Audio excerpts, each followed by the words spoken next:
बरेली में आज तौकीर रजा के समर्थन में जन सैलाब उमड़ा। दरअसल तौकीर रजा को वहां की पुलिस गिरफ्तार करना चाह रही थी।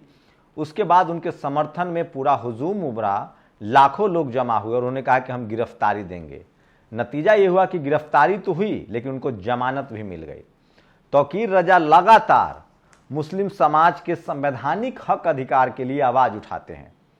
सोचिए, हल्द्वानी को लेकर अखिलेश यादव और स्वामी प्रसाद मौर्य ने ट्वीट किया, वो भी बताऊंगा। क्या 2024 से पहले फिर से सांप्रदायिक दंगे में देश को धकेल तो नहीं दिया जाएगा। बरेली में सोचिए किस तरह से तौकीर रजा ने हिम्मत दिखाई और संवैधानिक तरीके से अपनी बात रखी और कहा कि मैं गिरफ्तारी देने के लिए तैयार हूं, और उनके समर्थन में पूरा का पूरा बरेली शहर उमड़ आया। गिरफ्तारी भी हुई और जमानत भी मिल गई। तो सोचिए, लोकतंत्र में अगर नेता भरोसेमंद हो, विश्वसनीय हो, तो सरकार को भी झुकना पड़ता है। आखिर सरकार जनता के लिए चुनी गई है और अगर आप डेमोक्रेटिक तरीके से, संवैधानिक तरीके से अपनी कोई बात कह रहे हैं तो कोई दिक्कत नहीं। हल्द्वानी में हिंसा के पीछे कौन है गुनहगार और क्यों भड़क रही है हिंसा, सबसे बड़ा सवाल यह है। उस पर भी बताऊंगा वो तमाम बड़ी खबरें जो आज सोशल मीडिया पर वायरल है। नमस्कार, मैं शंभू कुमार सिंह और आप देख रहे हैं नेशनल दस्तक। ये वो खबरें हैं जो आपको टीवी अखबार नहीं दिखाएगा, वो सिर्फ नेशनल दस्तक पर। सोचिए, अखिलेश यादव ने एक ट्वीट किया है, मिड डे मील बन रहा है और वो भी कागज जलाकर। उन्होंने लिखा है, लगता है भाजपा ने अपने भ्रष्ट कारनामों की फाइलों और भाजपाइयों पर से हटाए गए मुकदमों के कागज को मिड डे मील खाना पकाने के लिए दिया है। इसमें भी भाजपाइयों का एक दोहरा गोरख धंधा है। एक तरफ तो इसमें उनके कांडों के सबूत मिट जाएंगे और दूसरी तरफ ईंधन का पैसा जेब में डाल लेंगे। इस तरह का तंज किया उन्होंने। सोचिए कहाँ गया वो गैस। तो मिड डे मील बनाने के लिए गैस नहीं है, लकड़ी तक नहीं है। और लैंड फॉर जॉब, ये कोई टीवी अखबार नहीं बताएगा। सोचिए, टीवी अखबार सिर्फ बहुजन नेताओं को बदनाम करता है, चाहे वो तौकीर रजा हो, चाहे Lalu Yadav, Tejashwi Yadav. Land for job मामले में लालू यादव, राबड़ी देवी, तेजस्वी यादव, मीसा भारती, सबको जमानत मिल गई है। तो सोचिए किस तरह से आरोप लगने पर ही भारत की मनुवादी मीडिया आपके नेताओं को चोर, बेईमान और भ्रष्ट कहता है। वहीं आज चौधरी चरण सिंह, किसानों के मसीहा, उनको भारत रत्न है, स्वामीनाथन जी को भारत रत्न है और पीवी नरसिम्हा राव को है। लगे हाथ गोदी मीडिया के मालिकों या उनसे पहले गोदी एंकरों को भी भारत रत्न मिल जाना चाहिए। 400 सीटें भारत रत्न के भरोसे आ रही है। अब तो एक पोस्ट भारत रत्न सर्वे होना चाहिए, सीटें 543 हो जाएंगी। अगर आपको भारत रत्न चाहिए तो मांगने का यही सही मौका है। राजभर जी जरा जोर लगा देते तो उन्हें भी मिल सकता है। रवीश कुमार ने इस तरह का तंज किया है जो सोशल मीडिया पर सबसे ज़्यादा वायरल है। लेकिन मैं फिर कह रहा हूँ, कांग्रेस ने भारत रत्न देने में बहुत गलतियाँ की है, बीजेपी उसको सुधार रही। लेकिन सवाल है कि क्या भारत रत्न देने से बीजेपी को वोट करेगा बहुजन समाज? आप लोग बताइए। भाजपा सरकार और प्रशासन की विफलता से भड़की है हिंसा। हल्द्वानी में जनता के साथ अन्याय कर रही सरकार। हिंसा में हुई लोगों की मृत्यु हृदय विदारक है। मृतकों की आत्मा को शांति दे भगवान। हिंसा को जल्द से जल्द काबू करे सरकार, पीड़ितों को मिले मुआवजा। ये बड़ी खबर है। सोचिए किस तरह से हल्द्वानी को सुलगा दिया गया। जो लोग भी आरोपी है उनको पकड़ा जाए, गिरफ्तार किया जाए और इसकी बाकायदा जांच हो। तो सोचिए, हल्द्वानी में लगातार मुस्लिम समाज के लोग लिख रहे हैं कि उनके साथ अन्याय हो रहा है, अत्याचार हो रहा है। कोलेजियम व्यवस्था को मैं फिर कह रहा हूं, तौकीर रजा की तरह डेमोक्रेटिक तरीके से अपनी लड़ाई लड़िए किसी भी कीमत पर। इस देश के तमाम लोगों से अपील है, कभी भी हिंसा का सहारा मत लीजिए। हिंसा आपको कहीं नहीं पहुंचाएगा। बाबा साहब का जो कलम का रास्ता है, संविधान का रास्ता, उसके सामने बड़े बड़े निजाम, सीएम पीएम झुकते हैं। तौकीर रजा ने बरेली में दिखा दिया है। उनके साथ एक जन सैलाब उमड़ा, कहा गिरफ्तारी देंगे। किसी भी कीमत पर कोई भी ऐसा काम न करे जो असंवैधानिक हो। संवैधानिक तरीके से, डेमोक्रेटिक तरीके से अपनी बात रखें। कोलेजियम व्यवस्था को खत्म करने के साथ साथ सुप्रीम कोर्ट ने आज तक आरक्षण से संबंधित जितने भी फैसले दिए हैं उन सब को ओवर रूल करने की जरूरत है, वरना संविधान नहीं बचेगा। ये नितिन मिश्राम ने कहा है, जिनको चीफ जस्टिस ऑफ इंडिया ने कहा था कि आप तो बहुजन समाज के बड़े रक्षक हैं। बाल ठाकरे और प्रकाश सिंह बादल को भी भारत रत्न मिल जाता तो नीतीश कुमार और जयंत चौधरी की तरह एनडीए में आने का सुखबीर बादल और उद्धव का सहूलियत हो जाती। ये राजीव रंजन जो है उन्होंने ट्वीट किया है। आगे आगे देखिए। सोचिए, रामविलास पासवान जी को नहीं मिला भारत रत्न, जबकि उनका तो बेटा ऑलरेडी पार्टी में है। अनुप्रिया पटेल को भी मांग करनी चाहिए। सोनेलाल पटेल से बड़ा कद्दावर नेता कौन होगा? अब सचिन को समझ में आया होगा कि उसे क्या दिया गया था। हालांकि कांग्रेस की समझ में अब भी नहीं आया होगा कि किसे दे दिया था।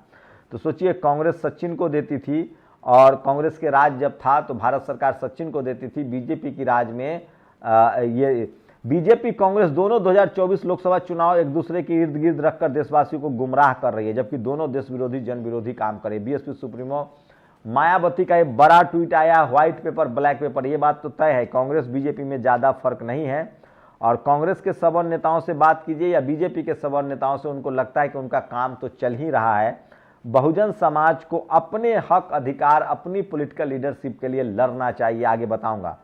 उत्तराखंड के हल्द्वानी के बनभूलपुरा इलाके में नगर निगम ने पहले मदरसा और मस्जिद ढहाया, फिर महिलाओं पर पुलिस द्वारा बर्बर लाठीचार्ज किया, जो भाजपा सरकार की गंदी सोच को दर्शाती है। भाजपा सरकार खुद अपने दामन में झांक कर देखे कि प्रधानमंत्री मोदी जी द्वारा दिए गए नारे सबका साथ सबका विकास का खुलेआम कत्लेआम हो रहा है। आखिर धीरे धीरे भाजपा की नफरती सोच की झलक दिखने लगी। उत्तराखंड सरकार को इसको कृत्य की घोर निंदा करता हूं। मैं वीडियो नहीं दिखा सकता हूं, लेकिन सोचिए, कल तक सोशल जस्टिस और अल्पसंख्यक समाज की बात करने वाला रिटायर्ड आईएएस सूर्य प्रताप सिंह कह रहे हैं कि मुसलमान यूसीसी से नाराज हैं।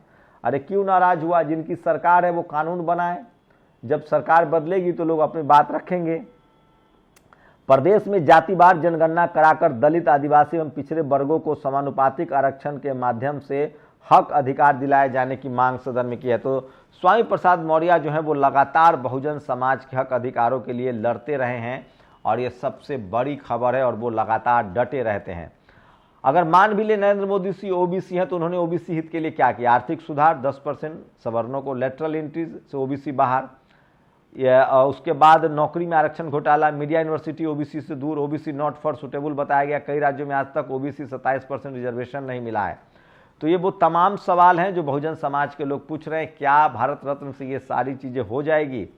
और बीएसपी सुप्रीमो मायावती ने व्हाइट पेपर ब्लैक पेपर पर कांग्रेस बीजेपी को एक साथ आईना दिखाया और कहा है कि रोजी रोजगार ये सब मुद्दों पर बात कीजिए।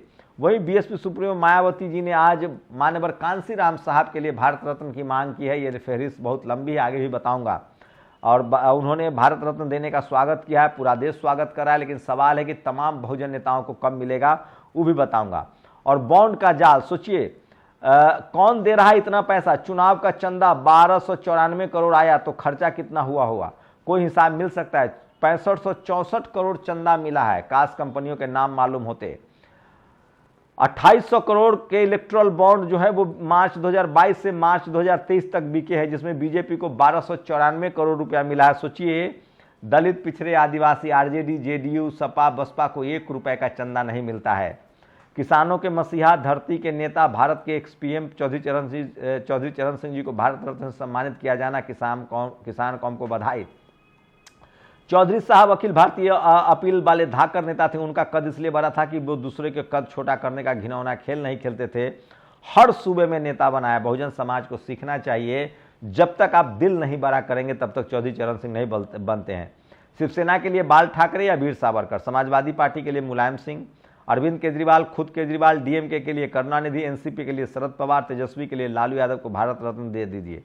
ये तमाम सवाल हैं जो लोग पूछ रहे हैं, लेकिन ये लोग सचिन पर क्यों नहीं पूछते थे? मैं भारत रत्न दिए जाने के साथ हूं और तमाम लोगों को मिलना चाहिए। इसका वोट से कोई लेना देना नहीं है, बीजेपी थोड़ी दे रही है, भारत सरकार दे रही है। और ये तमाम जो है सोशल मीडिया पर, सोचिए अब तक कांग्रेस के राज में सिर्फ जाति विशेष के लोगों को दिया जाता था, उसका भी लिस्ट बताऊंगा। दिलीप मंडल ने अन्नादुरई, ध्यानचंद, कांसीराम साहब, बीपी मंडल साहब, जयपाल मुंडा और बीपी सिंह के लिए भारत रत्न की मांग की है। और काशी विश्वनाथ मंदिर के पुजारियों को मिलेगा वेतन 90,000, ऐसे करके वेतन मिलेगा। सवाल है कि इसके लिए कोई एग्जाम होगा? अब यहां दलित, पिछड़े, आदिवासियों को सोचना है कि नौकरी मिलेगा कि नहीं। 50 पुजारी रखे जाएंगे, 90,000, 70,000 और 45,000 की नौकरी है। तो सोचिए, आपको देखना है कि आप सिर्फ मंदिर जा रहे हैं या आपको पुजारी की भी नौकरी मिलेगी। दलित, पिछड़े, आदिवासी, किसानों से खासकर ये जानकारी दे रहा हूं जो सोशल मीडिया पर है। और राहुल गांधी का एक वीडियो वायरल हो रहा है जिसमें उन्होंने पूछा है कि दलित, पिछड़े, आदिवासी कहां हैं मीडिया, जुडिशियरी, कॉलेज, यूनिवर्सिटी में। चलिए, देर सवेर ही सही, कम से कम समझ तो रहे हैं। एक बार फिर भारत रत्न की दौड़ में क्षत्रिय खाली हाथ रह गए। सोचिए, राम मंदिर में भी वो ट्रस्टी नहीं है। इस बार 5 महापुरुषों को भारत रत्न दिया गया। इनमें 3 सवर्ण और 2 ओबीसी हैं। सवर्णों में 2 ब्राह्मण और 1 अन्य सवर्ण, ओबीसी में 1 जाट और 1 नाई हैं। आज तक कुल 53 भारत रत्न दिए जा चुके, इसमें से 0 क्षत्रियों को एक भी नहीं मिला है। क्षत्रिय समाज के साथ बहुत अन्याय है ये। वो क्षत्रिय जिन्होंने अपनी तलवार और रक्त से इस देश की रक्षा की है, मगर अफसोस इन सरकारों को अब तक उन्हें एक भी महापुरुष ऐसा नहीं मिला जिसे भारत रत्न दिया सके। बीपी सिंह को दिया जा सकता है, अर्जुन सिंह को दीजिए, बीपी सिंह को दीजिए। पूर्व प्रधानमंत्री बीपी सिंह जी ओबीसी अपना भगवान मानते हैं, अगर कोई महापुरुष राजपूतों में नहीं मिल रहा है तो बीपी सिंह को ही दे दीजिए। तो ये सवाल तो है, डाइवर्सिटी होनी चाहिए और कांग्रेस ने इसको नहीं किया है। अब कम से कम वो बात कर रहे हैं। बीजेपी जमीनी सेंटीमेंट्स को समझती है। वहाँ विदेशी यूनिवर्सिटी से पढ़कर आए पैटी बुजुर्ग एक्टिविस्ट के बजाय जमीनी कैडर की बात सुनी जाती है। फीडबैक देने वाले लोगों को कुछ पता होता है। कर्पूरी ठाकुर चौधरी चरण सिंह को भारत रत्न देना यहीं से निकल कर आया है। बाकी नीतीश और जयंत के साथ अलायंस से हुआ हो, मुझे नहीं लगता। सोचिए, बड़ी खबर है जो मैं आपको बता रहा हूँ। वहीं सोचिए किस तरह से कांग्रेस के जो सवर्ण नेता है वो नहीं चाहते हैं कि कांग्रेस किसी बहुजन दलों से गठबंधन करे, उनका मान सम्मान बढ़ाए। तो ये कांग्रेस को तय करना है। राहुल गांधी अब बोल भी रहे हैं, जो सबसे ज़्यादा सोशल मीडिया पर वायरल, और इसलिए मैं कह रहा हूँ सोशल मीडिया ही सच्चा मीडिया है, सोशल मीडिया ही बहुजन मीडिया है। मायावती का बड़ा हमला है कांग्रेस बीजेपी पर कि रोजगार रोजी रोटी की बात करो, और उन्होंने मान्यवर कांसीराम साहब के लिए भारत रत्न की मांग की। ये भी बड़ी खबर है।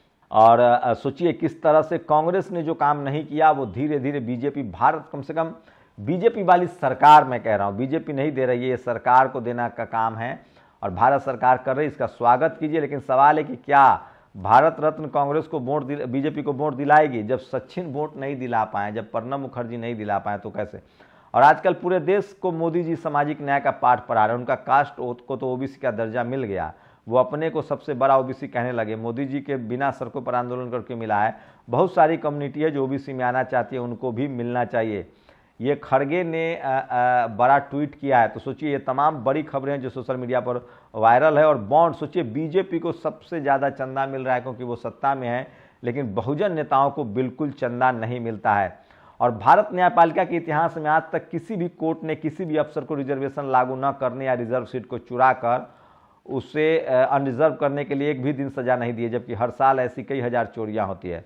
अगर आप मुझे गलत साबित करते हैं तो मुझसे अभी 10 रुपये का बॉन्ड ले जाइए। तो सोचिए, आज तक दलित पिछड़े आदिवासियों के हक लूटने वालों को सजा नहीं होती है, वही सुप्रीम कोर्ट में फैसला हो रहा है कि आरक्षण है या नहीं। और फैक्ट्री के पास पूरी बस्ती उजड़ गई है। मध्य प्रदेश में जिस तरह से हरदा में फैक्ट्री ब्लास्ट हुआ था, उसकी बिल्कुल रिपोर्टिंग नहीं हो रही है। सोचिए, बीजेपी शासित राज्यों में लोग मर भी जाते हैं तो उससे कोई फर्क नहीं पड़ता है। आप जानती हैं कि गोदी मीडिया पत्रकारिता के लिए नहीं है, वो केवल इसी मामले में नहीं बल्कि किसी भी मामले में ही करता है, चुप्पी बनाने का काम करता है। बनारस में तो ब्रिज गिर गया था, अभी दिल्ली में मेट्रो गिर गया। इसकी जगह पर सर्वे करेगा, मोदी का 400 सीटें देगा, फिर 304 देगा, फिर 350 करेगा, फिर 400 पर पहुंचाएगा। अगला 3 महीना उसका इसी में निकलने वाला है। 10 साल से ही चल रहा है। सर्वे करेगा, वायरल वीडियो को बच्चों का इंटरव्यू करेगा, इसी सब से अपना स्लॉट भर देगा। बिना मेहनत के काम करने का उसका स्वर्णिम दौर चल रहा है। तो रवीश कह रहे हैं कि टीवी अखबार पर बिल्कुल भरोसा मत कीजिए, बहुजन समाज को गुमराह कर रहा है। और बीजेपी आगामी इलेक्शन में 200 से नीचे रहेगी, 150 सीट जीत सकती है। सोचिए किस तरह का डर सता रहा है उसे। बीजेपी ने महाराष्ट्र में शिवसेना को तोड़ा, एनसीपी को तोड़ा है, मध्य प्रदेश में राजभर से हाथ मिलाया, नीतीश कुमार को तोड़ा है, झारखंड तोड़ने की कोशिश है, आरएलडी से हाथ मिलाया है। यह ऊपर लिखे पॉइंट सबूत है कि बीजेपी इतनी कमजोर है। सोचिए, तो ये भी सोचना पड़ेगा, जिस तरह से भारत रत्न दिया जा रहा है, ये सोशल कॉम्बिनेशन बनाया जा रहा है, अगर बीजेपी इतना ही मजबूत होती और राम मुद्दा अगर चलता तो आखिर बीजेपी ये सब कोशिश क्यों करती? इसका मतलब है कि बीजेपी कहीं ना कहीं डरी हुई है और उसको हक है अपनी बात कहने का। तो ये सोशल मीडिया पर सबसे बड़ी खबरें हैं जो मैं बता रहा हूँ। वहीं सोचिए, तौकीर रजा ने शानदार हिम्मत दिखाई है और उनके साथ हजारों लोग गिरफ्तारी देने के लिए आए डेमोक्रेटिक तरीके से। हल्द्वानी के लोगों से भी अपील है कि अपनी बात संवैधानिक तरीके से कहिए। हिंसा के लिए देश में कोई जगह नहीं है। संवैधानिक दायरे में रहकर लड़िए, संवैधानिक दायरे में रहकर अपनी बात रखिए। देर सवेर आपको कलम की वजह से, संविधान की वजह से न्याय जरूर मिलेगा। शुक्रिया। नेशनल दस्तक की आपसे गुजारिश है कि अगर इसको बचाना चाहते हैं तो नेशनल दस्तक को सब्सक्राइब करने के लिए रेड कलर के सब्सक्राइब बटन को दबाएं, फिर बेल आइकन की घंटी दबाएं। नेशनल दस्तक को बचाने के लिए बहुत जरूरी है कि हर खबर को शेयर करें, लाइक करें, कमेंट जरूर करें।